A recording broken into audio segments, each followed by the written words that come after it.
Assalamualaikum warahmatullahi wabarakatuh. Saya Rizky Aprilia dari Universitas Ma'arif Hasyim Latif Sidoarjo, Prodi S1 Manajemen semester 5B Malam dengan NIM 241222060. Di sini saya akan menjawab beberapa soal UAS mata kuliah studi kelayakan bisnis. Soal nomor 1, PT Jaya Abadi ingin memulai bisnis peternakan ayam di wilayah yang rawan banjir. Mereka melihat peluang besar dari permintaan ayam di daerah tersebut, tetapi khawatir dengan risiko operasional dan penyakit ternak. A. Identifikasi risiko utama yang dihadapi bisnis ini. B. Usulkan strategi mitigasi risiko untuk mengurangi dampak negatif terhadap bisnis. A. Identifikasi risiko utama yang dihadapi bisnis peternakan ayam di wilayah rawan banjir. 1. Banjir dan kerusakan infrastruktur. Wilayah rawan banjir dapat menyebabkan kerusakan pada kandang ayam, fasilitas penyimpanan pakan, dan infrastruktur pendukung lainnya. Banjir juga dapat menghambat distribusi hasil ternak atau pakan. 2. Penyakit ternak. Banjir dapat membawa penyakit yang berasal dari lingkungan sekitar yang berisiko menginfeksi ternak ayam. Kelembapan tinggi juga dapat meningkatkan risiko penyebaran penyakit di antara ayam. 3. Kehilangan produksi. Kondisi banjir dapat menyebabkan gangguan operasional seperti kesulitan dalam memberi pakan ayam atau memindahkan ayam dari area yang terendam banjir. Akibat produksi telur dan daging bisa terganggu. 2. Strategi mitigasi risiko untuk mengurangi dampak negatif terhadap bisnis ini. 1. Desain infrastruktur yang tahan banjir. Bangun kandang ayam dan fasilitas pendukung lainnya di atas permukaan tanah yang lebih tinggi untuk menghindari terendam banjir. 2. Sistem drainase yang efektif. Pastikan ada sistem yang baik untuk mengalirkan air hujan atau banjir dengan cepat agar area peternakan tidak tergenang terlalu lama. 3. Pengendalian penyakit dengan protokol kebersihan yang ketat. Implementasikan protokol biosecurity yang ketat untuk mengurangi risiko penyebaran penyakit seperti disinfeksi rutin, penggunaan masker dan pakaian pelindung oleh pekerja, serta memastikan sanitasi air minum dan pakan ayam. Nomor 2. Sebuah perusahaan mempertimbangkan investasi dalam proyek teknologi dengan biaya awal 500 juta ditambah 60 juta. Proyeksi arus kas bersih tahunan adalah 150 juta ditambah 60 juta selama 5 tahun. Tingkat diskonto yang digunakan adalah 12%. A. Hitung nilai sekarang bersih atau NPV (Net Present Value). B. Jika IRR proyek adalah 14%, apakah proyek ini layak dijalankan dan apa alasannya? A. Menghitung nilai sekarang bersih atau NPV, yaitu arus kas bersih tahunan dibagi tingkat diskonto. NPV sama dengan 210 per 1 ditambah 0,12 kuadrat 1 ditambah 210 ditambah 1 ditambah 0,12 kuadrat 2 ditambah 210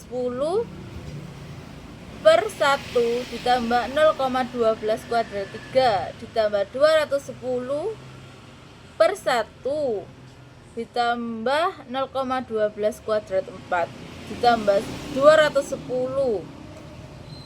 per 1 ditambah 0,12 kuadrat 5 dikurangi 560. Sekarang kita hitung masing-masing komponen. Tahun pertama 210 per 1 ditambah 0,12 per 12 kuadrat 1 sama dengan 210 per 1,12 sama dengan 187,5. Tahun kedua 210 per 1 ditambah 0,12 kuadrat 2 sama dengan 210 per 1,2544 sama dengan 167,6. Tahun 3 sama dengan 210 per 1 ditambah 0,12 kuadrat 3 sama dengan 210 per 1,4049 sama dengan 149,2.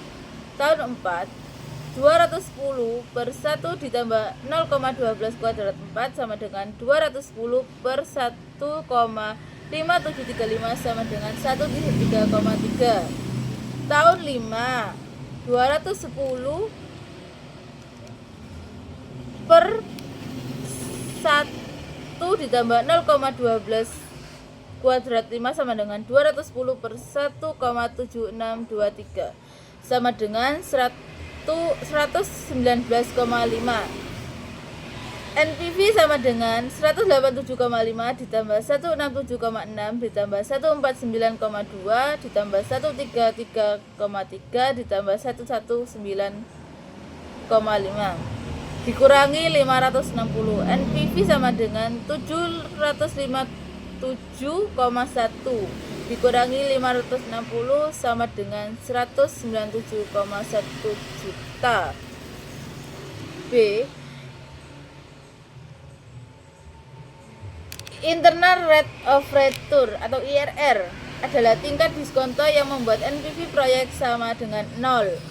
Dalam hal ini IRR proyek adalah 14%. Untuk menilai kelayakan proyek kita menggunakan aturan berikut. Jika IRR lebih dari tingkat diskonto, dalam hal ini 12%, maka proyek layak dijalankan. Jika IRR kurang dari tingkat diskonto, maka proyek tidak layak dijalankan. Karena IRR proyek 14% lebih tinggi dari tingkat diskonto 12%, maka proyek ini layak dijalankan. Alasannya IRR yang lebih besar dari tingkat diskonto berarti proyek diharapkan memberikan return yang lebih. Soal nomor 3. Sebuah usaha bakery membutuhkan investasi awal sebesar 100 juta ditambah 60 juta. Pendapatan per bulan diproyeksikan sekitar 20 juta ditambah 60 juta dengan biaya operasional 12 juta ditambah 60 juta. A. Hitung waktu balik modal atau payback period. B. Apakah usaha ini layak dijalankan jika waktu balik modal maksimal yang diharapkan adalah 2 tahun? A. Menghitung waktu balik modal atau payback period. Informasi yang diberikan investasi awal yaitu 100 juta ditambah 60 juta sama dengan 160 juta. Pendapatan per bulan yaitu 20 juta ditambah 60 juta sama dengan 80 juta. Biaya operasional per bulan yaitu 12 juta ditambah 60 juta sama dengan 72 juta. Pendapatan bersih per bulan dihitung dengan pengurangan biaya operasional dari pendapatan bersih per bulan sama dengan pendapatan per bulan dikurangi biaya operasional. Pendapatan bersih per bulan yaitu 80 dikurangi 72 sama dengan 8 juta. Payback period yaitu investasi awal dibagi pendapatan bersih per bulan sama dengan 160 dibagi 8 sama dengan 20 bulan. B. Menilai kelayakan usaha berdasarkan payback period maksimal yang diharapkan. Jika waktu balik modal maksimal yang diharapkan adalah 2 tahun yaitu 24 bulan, maka proyek ini layak dijalankan karena payback period yang dihitung 20 bulan lebih cepat dari batas maksimal yang diharapkan yaitu 24 bulan. Kesimpulannya, usaha ini layak dijalankan karena waktu balik modal 20 bulan lebih pendek dari waktu maksimal yang diharapkan yaitu 2 tahun atau 24 bulan. Soal nomor 4. Sebuah bisnis catering memiliki biaya tetap 50 juta ditambah 60 juta per bulan dan biaya variabel yaitu 25.000 per porsi. Harga jual per porsi adalah 50.000. A. Berapa jumlah porsi yang harus dijual untuk mencapai break even point? B. Jika rata-rata penjualan per bulan adalah 2.000 porsi, apakah bisnis ini menguntungkan? A. Menghitung jumlah porsi yang harus dijual untuk mencapai break even point. BEP dalam porsi sama dengan Biaya tetap dibagi harga jual per porsi dikurangi biaya variabel per porsi. Informasi yang diberikan, biaya tetap 50 juta ditambah 60 juta sama dengan 110 juta per bulan. Biaya variabel per porsi yaitu 25.000. Harga jual per porsi yaitu 50.000.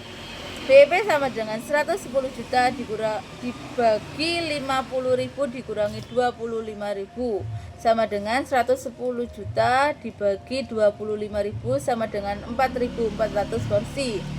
Jadi jumlah porsi yang harus dijual untuk mencapai break even point adalah 4.400 porsi per bulan. B. Menilai kelayakan bisnis berdasarkan penjualan rata-rata.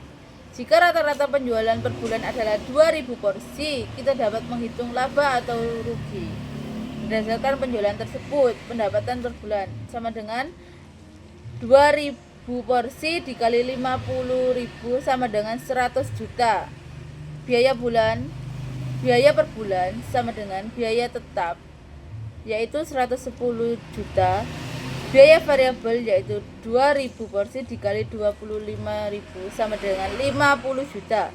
Total biaya per bulan yaitu 110 juta ditambah 50 juta sama dengan 160 juta. Laba atau rugi. Laba atau rugi sama dengan pendapatan dikurangi total biaya yaitu 100 juta dikurangi 160 juta sama dengan minus 60 juta. Jadi dengan penjualan 2.000 porsi per bulan, bisnis ini mengalami kerugian 60 juta. Bisnis ini tidak menguntungkan jika hanya menjual 2.000 porsi per bulan karena hasil penjualan tidak cukup untuk menutupi biaya tetap dan biaya variabel. Soal nomor 5. Sebuah perusahaan minuman herbal ingin membangun pabrik di luar kota. Mereka memiliki dua pilihan lokasi. Satu, lokasi A dekat dengan pemasok bahan baku tetapi jauh dari pasar utama. 2. Lokasi B jauh dari pemasok bahan baku tetapi dekat dengan pasar utama. Faktor apa saja yang perlu dipertimbangkan dan pemilihan lokasi ini? Berikan rekomendasi berdasarkan kelebihan dan kekurangan masing-masing lokal. Faktor yang perlu dipertimbangkan: aksesibilitas ke pemasok dan pasar. Lokasi A dekat dengan pemasok bahan baku sehingga biaya dan waktu transportasi bahan baku akan lebih rendah, namun lokasi ini jauh dari pasar utama sehingga biaya distribusi produk ke pasar akan lebih tinggi. B.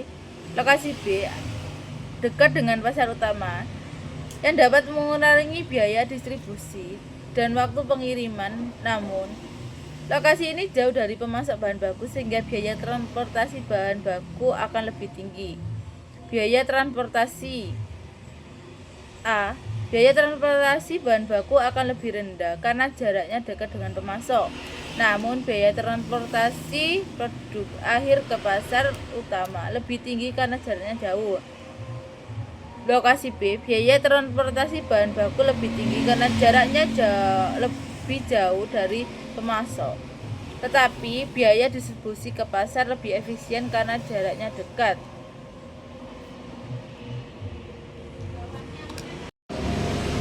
Sekian presentasi dari saya, kurang lebihnya mohon maaf. Wassalamualaikum warahmatullahi wabarakatuh.